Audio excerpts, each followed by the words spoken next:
Si.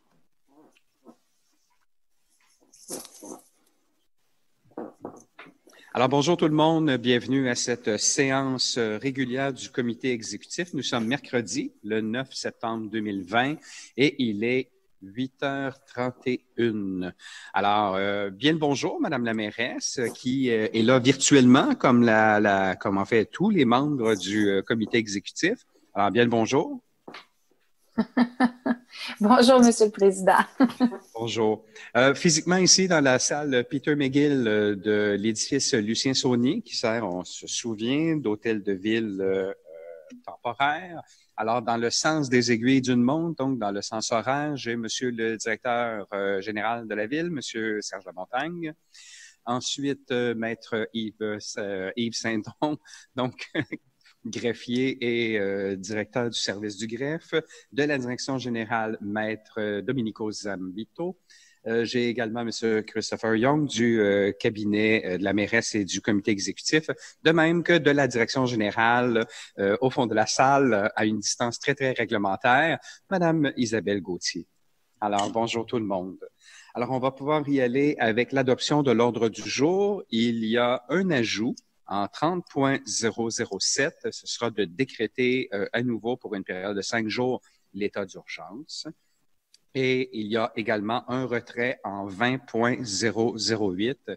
Il sera ramené à une séance ultérieure.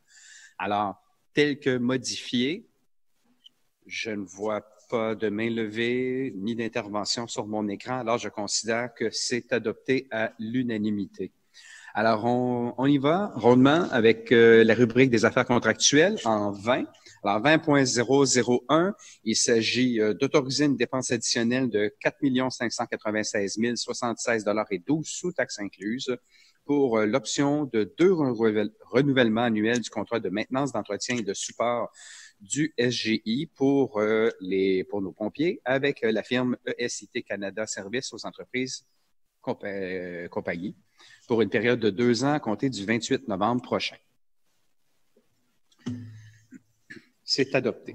En 20.002, il s'agit d'accorder un contrat à Access Information Management of Canada, ULC, pour le service d'entreposage de documents semi-actifs pour 24 mois et 41 jours et se terminera le 31 décembre 2022.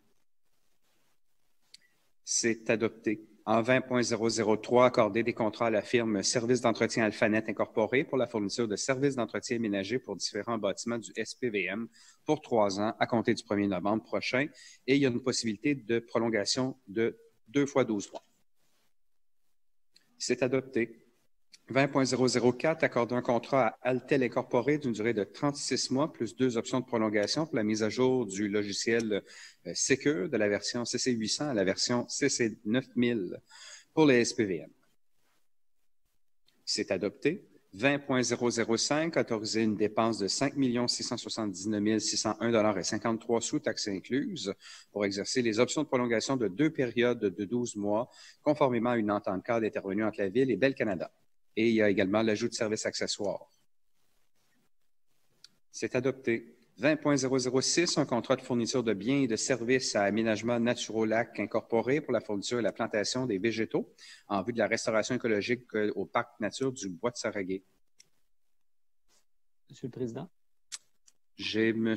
Baudry. Oui. Il me semble que j'ai entendu la voix suave de mon collègue de Ville-Marie. Et voilà, il apparaît à l'écran. Voilà. Allez-y donc, M. Baudry. Suave, je ne sais pas, mais très convaincue et convaincante, j'essaie tout le temps. Donc oui, effectivement, la renaturalisation d'un espace de près de 7,5 hectares dans le Bois de Saraguet. Bois de Saraguet qui est un parc nature quand même assez exceptionnel que j'ai visité. J'ai eu la chance de visiter avec la mairesse de l'arrondissement Huntsic la semaine dernière. C'est un environnement patrimonial qui est à l'extrême ouest de l'arrondissement, tout près de l'arrondissement Saint-Laurent, qui touche le boulevard Gouin. Donc, un bois naturel avec des arbres qui sont d'origine. Par contre, il a fallu faire d'importantes interventions et comme dans les milieux naturels, Les interventions auprès de la grille du frêne résultent immanquablement par de l'abattage massif parce que on ne traite très peu les arbres dans les milieux naturels. On doit les abattre. La bonne chose, c'est que généralement, la nature, dans des bois très denses, finit par se régénérer d'elle-même. Mais ici, on vient lui donner un petit coup de pouce parce qu'on avait fait une intervention quand même assez importante qui a laissé une grande clairière. Sur les 7,5 hectares, là, on avait laissé que 480 arbres, donc c'est très, très peu, ce qui encourage les espèces envahissantes comme le nerf brun catharsis à se répandre et à empêcher la régénération de la forêt. Donc, nous avons fait les interventions nécessaires pour empêcher cette prolifération-là. Et là, on vient dans une deuxième étape, planter massivement plus de 15 000 végétaux, arbres et arbustes qui seront replantés dans ces 7,5 hectares-là au sud du bois de Saraguay. Donc, vraiment une façon là, de conserver et de mettre en valeur nos espaces naturels exceptionnels à Montréal. Merci, M. le Président. Merci, M. Baudry. Alors, on va aller de l'avant avec 20.006, 20.007 maintenant, sous entente cadre avec Pneus SP Incorporé pour des services sur demande d'entretien et de réparation de mécanique automobile du parc de véhicules du SPVM pour 24 mois avec 2 prolongations possibles. Voilà, c'est adopté. 20.008, un contrat à la firme Excavation JPM, ça a été retiré et ça va revenir. 20.009, un contrat à l'entreprise Production Sécurité Incorporée pour des services de gardiennage dans des lieux d'élimination de la neige pour 2 saisons hivernales. Questions, commentaires? C'est adopté. 20.010 maintenant, une entente cadre avec la firme Les Constructions Cerbec Incorporées pour la fourniture de pièces et de main-d'œuvre pour l'entretien, la réparation et les menus travaux en menuiserie pour 36 mois pour 1,5 million de dollars arrondis.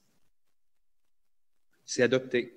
20.011, une entente cadre avec l'Agbus de l'automobile incorporé pour des services sur demande d'entretien et de réparation d'une partie du parc de véhicules du SPVM pour 24 mois avec deux possibilités de prolongation de 12 mois chacune. C'est adopté. 20.012, 10 contrats aux firmes mentionnées pour la location à taux horaire de différents équipements opérés pour les lieux d'élimination de la neige pour une durée d'1 et de 3 saisons hivernales avec une option de renouvellement d'une saison hivernale. C'est adopté. 20.013, une dépense additionnelle de 40 011,86 et autoriser le transfert d'un montant de 22 994 taxes incluses, des dépenses incidentes au contrat pour le déplacement de la conduite gazière sur le nouveau chemin dans le cadre du contrat qui avait été accordé à Énergie. Adopté. 20.014, un contrat informatique ProContact incorporé pour la réalisation des travaux de construction du lot L2701 dans le cadre du projet de restauration patrimoniale et de mise aux normes de l'Hôtel de Ville. C'est adopté. 20.015, un contrat à RefTech International incorporé pour les travaux de remise à niveau des systèmes d'incinération des boues, numéro 2 et 4 de la station d'épuration des eaux usées.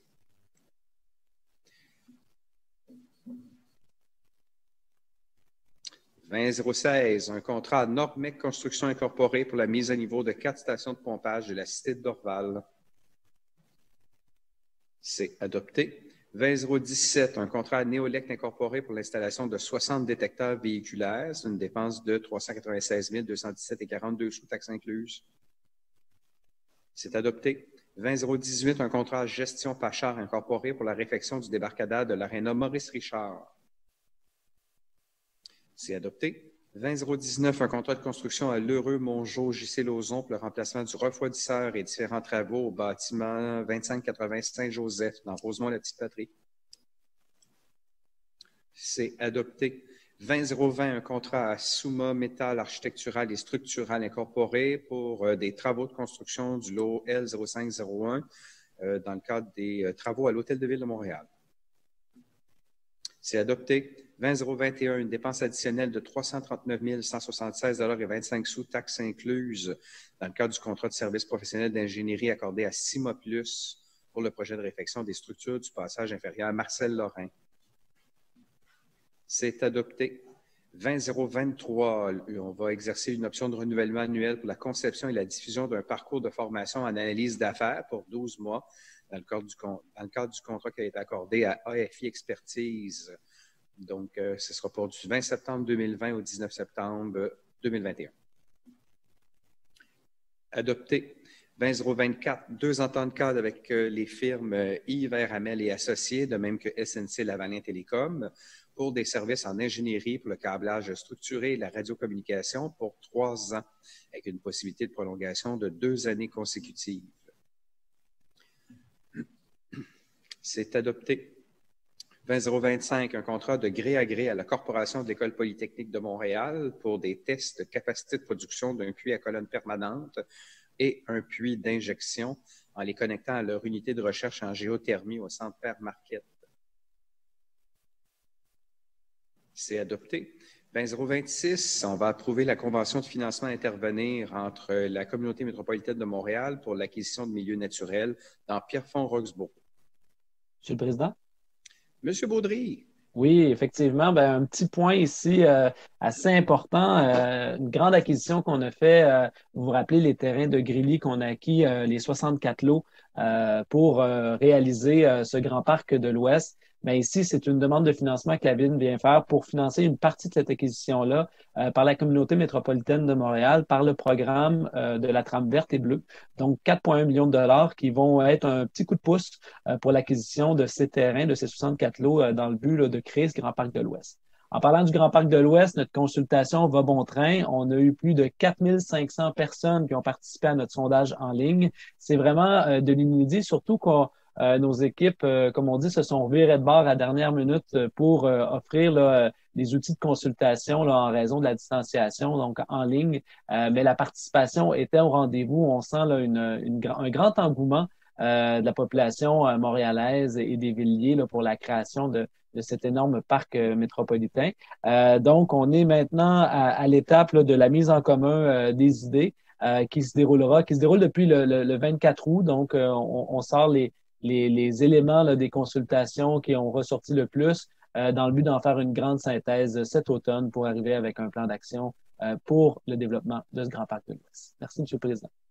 Merci, M. Baudry. Alors, 20026, c'est adopté. 20027, maintenant, c'est une entente de collaboration entre le CIUS, Centre-Sud de l'île de Montréal, et c'est pour la réalisation d'une évaluation d'impact sur la santé du réseau Express Vélo. Monsieur le Président. Madame Giguère, conseillère associée au dossier, allez-y donc. Je vais vous en parler davantage de cette entente de collaboration. Donc, vous l'avez bien dit, c'est la Direction de la santé publique de Montréal qui veut réaliser ce qu'ils appellent vraiment l'évaluation d'impact sur la santé. Donc, c'est un processus qui existe, là, qui est vraiment normé d'évaluation de certains projets, vraiment en regard des objectifs que poursuit la Direction de la santé publique. Ce qu'ils veulent donc, c'est accompagner la ville de telle sorte que le projet du rêve, parce que c'est de ça dont il est question, c'est le réseau Express Vélo qui sera évalué par la DSP dans le courant des mois qui viennent jusqu'au printemps prochain. Donc, eux, ce qu'ils cherchent, c'est de diminuer les inégalités sociales, prévenir aussi les traumatismes. Donc, ils travaillent vraiment avec une optique de santé publique. À terme, donc, ils vont nous remettre un rapport complet avec des recommandations. L'idée étant de maximiser l'apaisement de la circulation, de maximiser l'augmentation de la sécurité pour tous les usagers qui surviendra suite à l'implantation du réseau Express Vélo. Le tout aussi dans l'optique d'arrimer tout ça avec notre perspective de la vision zéro. Là, c'est des objectifs qu'on a vraiment de toute façon en commun avec la DSP. On sait que le rêve aura des impacts positifs majeurs sur la pratique du vélo, mais on veut s'assurer qu'on maximise aussi les impacts positifs sur l'accessibilité pour tous les types d'usagers au vélo et bien sûr donc sur la sécurité de tout le monde. C'est vraiment une collaboration, donc il y aura un comité vraiment qui est formé d'experts en santé publique de la DSP et nos professionnels à la Ville de Montréal, les gens qui conçoivent le réseau Express Vélo, les ingénieurs, l'équipe autour des aménagements vélo. Ça résultera de ça donc un outil qui va être précieux, auquel on pourra se référer pour s'améliorer, bonifier les prochains axes du rêve qui seront réalisés. C'est une pratique qui est assez connue en Europe, les évaluations d'impact sur la santé, mais ce serait assez rare de ce côté-ci de l'Atlantique. Donc, Montréal fait office de chef de file de ce côté-ci. Finalement, c'est à coût nul pour nous, pour la Ville de Montréal, puisque c'est la DSP qui assure tous les frais reliés à cette étude-là. bien que Montréal est là, offre sa pleine collaboration. Donc, on est bien content, on a hâte d'avoir probablement au printemps, au début de l'été 2021, ce rapport-là produit par la DSP de Montréal. Merci beaucoup, Mme Giguère, pour ces précisions. Alors, on va aller de l'avant avec cette entente de collaboration avec la DRSP de Montréal. 20029 maintenant, c'est un projet d'acte qui modifie une amphithéose avec la coop d'habitation de Sainte-Cécile pour le 7342, 7360 de Gaspé. On vient prolonger ça de 14 ans. C'est adopté. 20030, une deuxième convention d'amendement de bail par laquelle la Ville de Montréal loue du groupe Jean Coutu Incorporé pour une période de 2 ans de plus à compter du 1er septembre prochain, un espace de bureau 2505 Rosemont. C'est adopté. 20031, c'est un soutien financier de 325 000 $ aux Francopholies de Montréal pour la 32e édition des Franco de Montréal. Oui, Monsieur le Président. Bonjour, Madame la conseillère associée à la culture. Allez-y. Bonjour. Oui.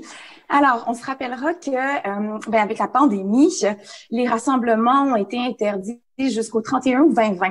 Donc, nos festivals montréalais ont dû revoir leur programmation et faire preuve d'énormément de résilience et de créativité. Les Francopholies ne sont pas en reste et nous proposent une programmation innovante du 24 au 27 septembre. Donc, il s'en vient bien rapidement. Une édition hybride qui va permettre de soutenir les artistes d'ici en offrant, entre autres, des spectacles devant public limité au MTLUS, des performances sans public diffusées en ligne qui auront lieu à l'Astral et un contenu en ligne gratuit diffusé à travers le monde. L'objectif est ici, bien entendu, de participer à la relance économique, de soutenir le cœur créatif, nos artistes à Montréal et de faire vibrer le Montréal des festivals que l'on connaît dans un contexte tout particulier.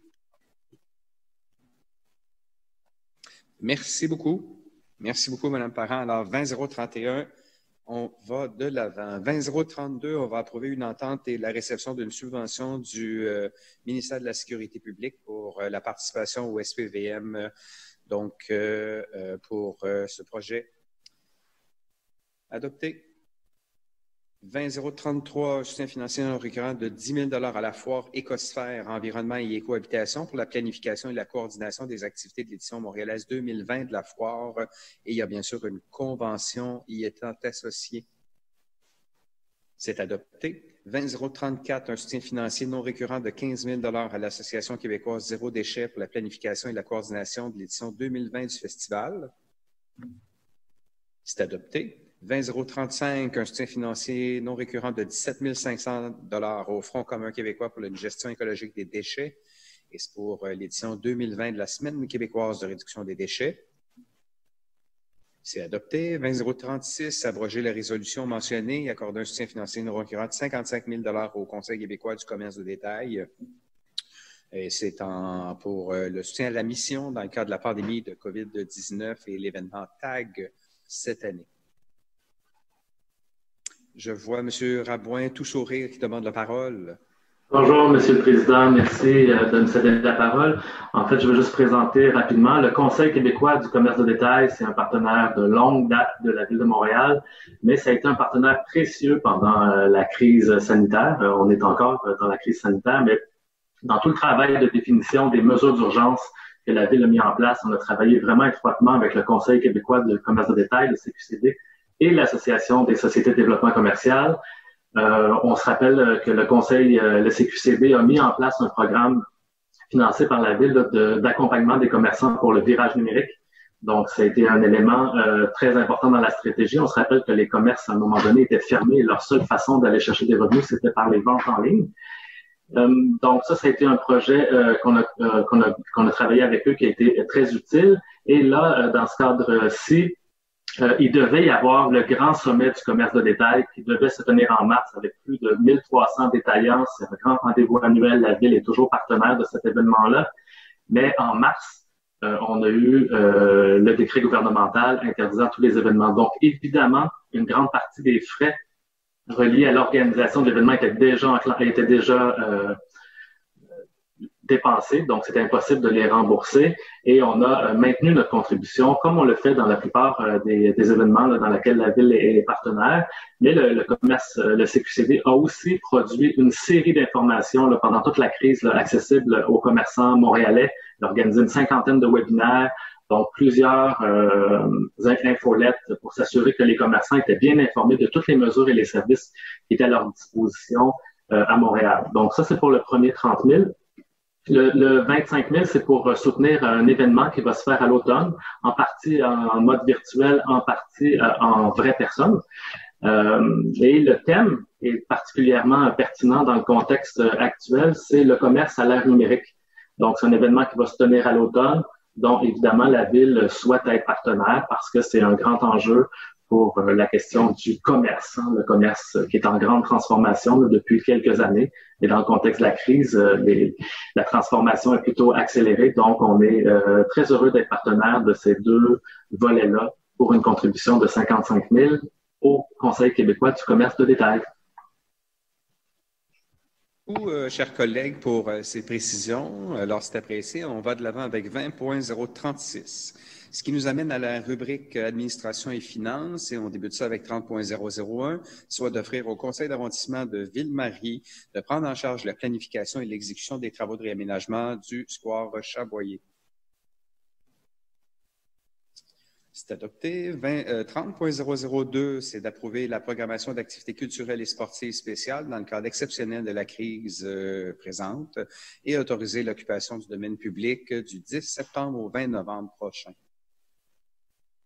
C'est adopté. 30.003, autoriser la Société du Parc Jean-Drapeau à conclure une entente cadre de services professionnels avec Riopel Dion Saint-Martin Incorporé pour des études préparatoires, des plans et devis, des expertises de même que de la surveillance de travaux de construction. Et c'est lié au programme du maintien des actifs et la réalisation des projets majeurs au Parc Jean-Drapeau. C'est adopté. 30.004, autoriser SPJD à conclure une entente cadre de services professionnels avec Réalpol Architecte Incorporé pour des études préparatoires, en fait la même chose, mais donc pour la réalisation des projets majeurs au Parc Jean-Drapeau. C'est adopté. 30.005, approuver le renouvellement du mandat de Mme Jessica Condemi à titre de membre du Conseil jeunesse de Montréal pour un second terme de 3 ans et ça se terminera ainsi en septembre 2023. C'est adopté. En 30.007, c'était un ajout et c'est pour une 36e fois que nous allons renouveler l'état d'urgence sur le territoire de l'agglomération de Montréal et pour 5 jours, tel que le prescrit la loi. C'est adopté. On passe ainsi à 40, les aspects réglementaires, et 40.001, c'est un règlement d'emprunt de 6 689 000 $ pour financer la réalisation d'interventions municipales entre le Square Caveau et le boulevard René-Lévesque. C'est adopté. 40.002, un règlement qui vient modifier le règlement sur la subvention à la modification du raccordement du service électrique de certains bâtiments pour modifier les montants des subventions de certains immeubles pour le projet de la rue Saint-Patrick et pour ajouter le secteur atlantique du campus Outremont. C'est adopté. 40.003, un règlement qui modifie le règlement d'agglomération sur la subvention à la modification du raccordement des services électriques de certains bâtiments. On va y ajouter les secteurs des avenues Atlantique, Beaubien-Ouest, du Rocher, Hutchison et de l'Épée.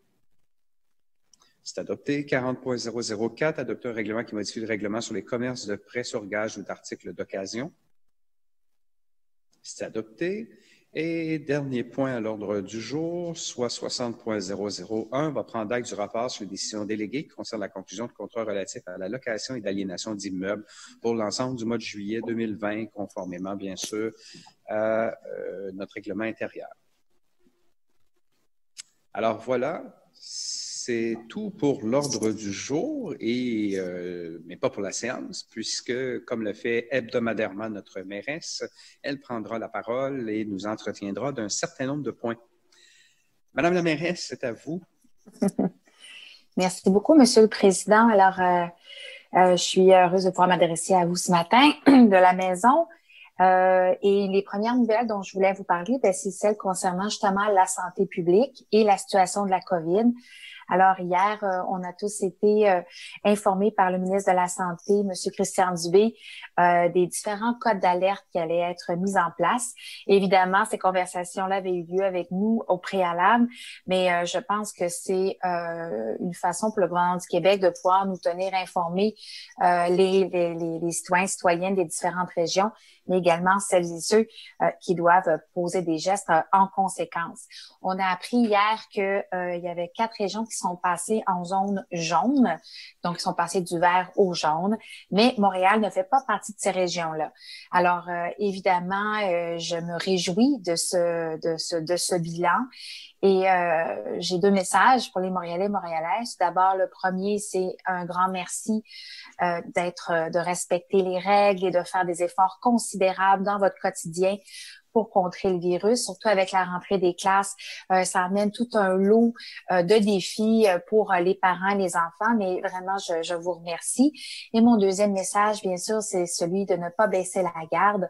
J'ai eu le plaisir pendant l'été de visiter beaucoup de parcs, de rencontrer des citoyens, d'aller dans des commerces également.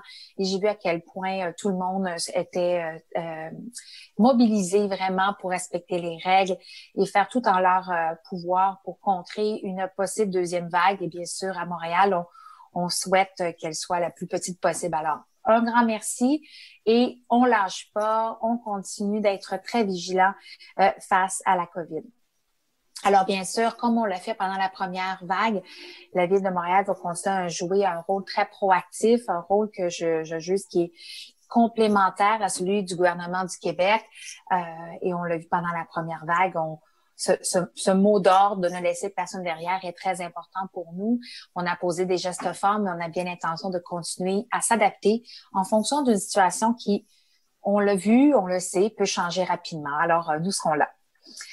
J'aimerais également dire que depuis le début de la COVID, ben c'est sûr que ça a des impacts vraiment majeurs là sur notre vie, sur notre quotidien, que ce soit au niveau de notre milieu de travail, milieu familial, au milieu scolaire ou même dans nos déplacements, de notre façon de consommer, de profiter des loisirs. Donc, toutes nos vies ont été bouleversées à différentes échelles et on en mesure les impacts à différents niveaux. Mais je tiens à vous dire que je comprends mais également que toute mon équipe comprend à quel point c'est pas nécessairement facile pour notre morale et qu'il faut que vous souhaitez, que les Montréalais et Montréalaises souhaitent qu'on ait de la stabilité dans leur quotidien, étant donné que le reste est plutôt instable quand il est question de la COVID. Alors, on a bien entendu et comme je l'ai mentionné, nous allons faire des ajustements en conséquence.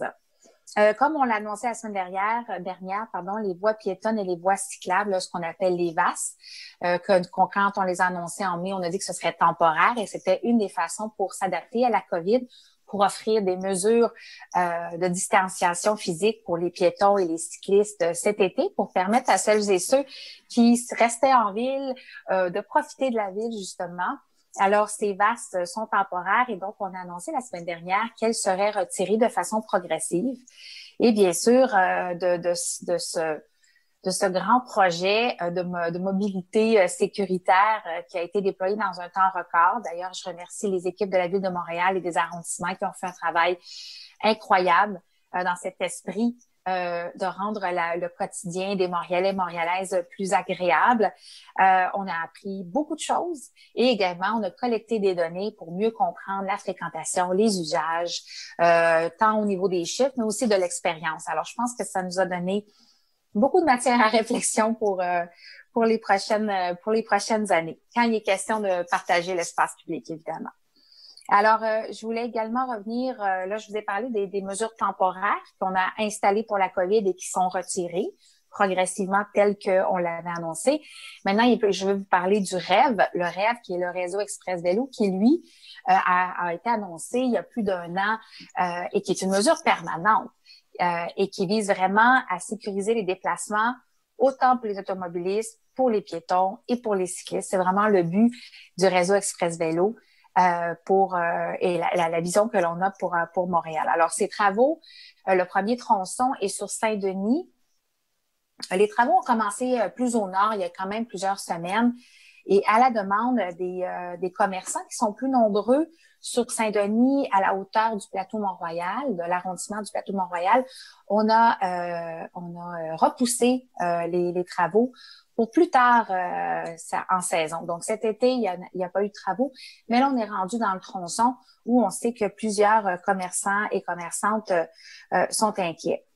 Alors, ce rêve-là, ben, comme je le disais, le but en soi en est un qui est très pertinent, qui est vraiment qui souhaite favoriser également le commerce parce que on peut être un consommateur à pied, à vélo ou en voiture, dépendamment des courses que l'on fait. Et bien sûr, Saint-Denis va continuer d'être une rue sur laquelle on peut circuler, sur laquelle on peut se stationner, mais sur laquelle également on va pouvoir rouler de façon sécuritaire.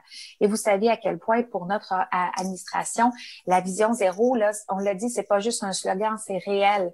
On a tendance parfois à l'oublier parce que je sais que justement ces temps-ci, on est préoccupé par la COVID, mais n'oublions pas que le bilan de 2019, c'est 24 piétons qui sont décédés. Et on a un bilan aussi assez élevé au niveau des cyclistes et piétons qui ont été heurtés et qui ont eu des blessures graves. Vision zéro, c'est ça. C'est de pouvoir sécuriser les intersections, les trottoirs, les déplacements pour tous les Montréalais et les Montréalaises. Et je sais que c'est pas toujours des choix faciles, mais sachez que pour nous, c'est vraiment ce qui nous motive, c'est que les petits, les moyens et les grands puissent circuler dans les rues de Montréal et se sentir en sécurité. Alors, ce que je voulais vous dire pour le rêve de Saint-Denis, c'est que il y a bien sûr comme je disais, les stationnements vont rester en place, on va pouvoir également y rouler et il y a une voie qui va être dédiée pour les vélos, étant donné que les trottoirs ont déjà été élargis. Alors pour nous, c'est une bonne nouvelle et je pense que il y a beaucoup de commerçants qui vont pouvoir profiter dès le printemps prochain d'espace d'une rue qui va être complètement repensée, qui va être agréable et sur lesquelles les gens vont avoir envie de flâner parce que c'est souvent ce qui démarque une rue commerciale locale ou du moins, par exemple, une expérience de centre commercial. Il faut créer une plus-value, une ambiance qui est agréable et je pense que c'est ce qui va se passer sur Saint-Denis. En tout cas, je peux vous dire qu'on a mis beaucoup d'énergie à réfléchir à l'extérieur de la boîte, étant donné que le statu quo des 10 dernières années sur Saint-Denis n'a absolument pas porté fruit. Alors, on passe à l'extérieur de la boîte. Ceci étant dit, je sais que pour plusieurs commerçants, là, il y a des craintes et il y a des inquiétudes et clairement, la COVID est venue exacerber toutes ces craintes-là. Et je les entends. Surtout pour notre administration, les artères commerciales locales, les commerçants, les petites entreprises, c'est sur là-dessus qu'on a beaucoup travaillé au cours des dernières années. Je tiens quand même à le mentionner, on est la première administration à travailler, à avoir offert un programme de compensation pendant les chantiers. Aussi, on est la première administration qui finalement réduit l'écart de taxation entre les résidentiels et non résidentiels. C'est autant de mesures. Et même pendant la COVID, le 22 millions qui a été investi était essentiellement pour des entreprises et des commerces parce que notre écosystème à Montréal est fort justement parce qu'on a beaucoup de start-up et de petites et moyennes entreprises. Donc, on en est extrêmement fiers. Ceci étant dit, étant donné, je peux vous donner plein d'arguments pourquoi les mesures qu'on met en place sont bonnes, mais l'inquiétude demeure. Et c'est pour cette raison qu'on souhaite vraiment adapter, trouver des solutions pour les commerçants de la rue Saint-Denis. Et c'est dans cet esprit que j'ai demandé au responsable du développement économique, M. Luc Rabouin, et à son équipe, bien sûr, les fonctionnaires de la ville, d'adapter le programme de compensation financière pour les travaux majeurs, qui est pour des plus longs travaux, mais qu'on puisse l'adapter justement pour les commerçants de la rue Saint-Denis pour compenser une partie des désagréments qui sont liés pour le chantier, parce qu'on comprend que c'est des temps difficiles. Alors, évidemment, on va, je pense que ça devrait va donner un petit répit. Ça ne va pas tout régler, mais on est vraiment dans un esprit d'ouverture et on souhaite trouver des solutions. C'est vraiment ce qui nous motive. La dernière chose que je tenais à vous dire également, c'est que j'ai demandé également au service de prendre en compte la question de la COVID concernant les chantiers. S'il y a une chose que j'ai compris en vous parlant cet été, c'est que vous aimez ce que notre administration propose, vous aimez beaucoup nos projets, mais qu'en même temps, avec la COVID, vous avez besoin un peu de répit ou plus de stabilité. Et clairement, nos beaux projets comme le rêve, quand on les ajoute aux chantiers, aux nombreux chantiers qui sont à Montréal et comme vous le savez, qui s'inscrivent dans une logique de rattrapage qui a commencé bien avant nous, mais que nous avons, comme administration, choisi de continuer. En gros, ce que je veux dire, c'est que les infrastructures à Montréal sont vieilles. Pendant des décennies, on a très peu investi. Donc, les infrastructures, je vous parle ici de la tuyauterie, des rues qui sont abîmées. Et donc, notre administration a décidé d'investir massivement. C'était une volonté également de la population qui soutenait ce plan majeur d'investissement. Mais ce qu'on comprend en ce moment, c'est que COVID plus grand chantier, c'est plus difficile et les gens souhaitent qu'on puisse ralentir ou du moins de revoir un peu la façon dont les chantiers sont menés. Et donc, l'engagement que je prends aujourd'hui, on avait commencé le travail, mais c'est de revoir l'ensemble des chantiers, de pouvoir voir comment on peut les peaufiner, comment est-ce qu'on peut s'assurer que la mobilité tout autour est facilitée. Bref, de mettre, je sais pas, j'aurais envie de vous dire d'ajuster en fait tout le calendrier des chantiers qui, je ne vous cacherai pas, chers citoyens, citoyennes, est prévu bien longtemps d'avance, mais on est tout à fait disposé à faire un tour de roue pour pouvoir trouver des solutions qui vont justement vous faciliter la vie. Parce que le but de notre administration, c'est toujours ça, d'améliorer la vie, le quotidien des citoyens, citoyennes, des familles montréalaises, des personnes aînées à Montréal, de tous les gens, quels qu'ils soient, tant au niveau de l'habitation, de la mobilité, du développement économique, tout en ayant à l'esprit les grands changements au niveau environnementaux que l'on doit faire. Parce que malgré la COVID, eh bien voilà, la crise climatique est toujours présente, mais on entend qu'on doit concilier tous ces besoins qui sont immenses à la Ville de Montréal avec la réalité actuelle de la COVID. Alors voilà, c'était un très long message, mais je souhaitais vraiment m'adresser à vous tous et toutes. Et je nous souhaite une belle semaine. On a beaucoup de pain sur la planche et je nous invite également à rester attentifs parce que notre administration, comme dans la première phase, déjà au mois de mai, on parlait de relance économique. Nous sommes d'ailleurs la première ville au Canada et je pense une des plus proactives en Amérique du Nord si je me fie à ce que mes collègues du niveau fédéral, provincial nous ont mentionné. Alors, on va continuer dans cette lignée-là à innover, à réfléchir parce que Montréal, il n'y a rien qui arrête Montréal. Nous sommes forts, nous sommes résilients. On a passé à travers d'autres moments difficiles et on va réussir cette fois-ci également en soutenant notre écosystème économique vers une relance verte, une relance économique verte et inclusive. Merci beaucoup. Merci beaucoup, Monsieur le Président.